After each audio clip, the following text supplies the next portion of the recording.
ታቦት ትባላለች። አንደኛ ታቦት ቤተ አደረ ነው። በግዕዝም በዕብራይስጥም ማደሪያ ማለት። እመቤታችን የመንፈስ ቅዱስ ምንድን ነች? ማደሪያ ነች። የመለኮት ማደሪያ ነች። ስለዚህ በዚህ ብቻ ታቦት መባል ይገባታል። ግን ይገርማቸዋል መናን የታቦቱን የህይወት ታሪክ ስትመለከቱ ከድንግል ማርያም ጋር በጣም ይመሳሰላል። እግዚአብሔር ለሙሴ ታቦት እንዲሰራ ሲያደርግ ያዘዘውን ትእዛዝ ጀምረን ብናየው የእመቤታችን ታሪክ ነው። ታቦቱን ምን አለው? ከማይነቅዝ እንጨት ከግራር እንጨት መርጠህ አዘጋጅና በውስጥና በውጪ በወርቅ ለብጠዋል።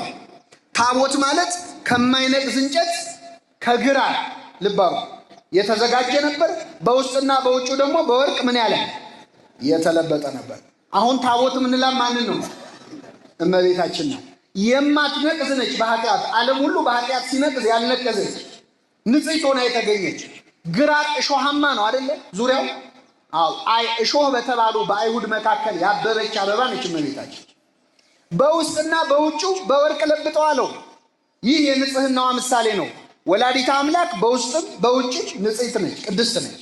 አንዳንድ ሰዎች ስለ ድንግል ማርያም ስንዘምር ስንዘል ቅር የሚላቸው ሰዎች ይህንን ያልተረዱት እንደው እንደ ዮሐንስ ማህፀን ውስጥ እያሉ መዝለል ቢያቀታቸው ምን ነው እንደ ዳዊት ነፍስ ካወቁ በኋላ እንኳን ይዘሉ።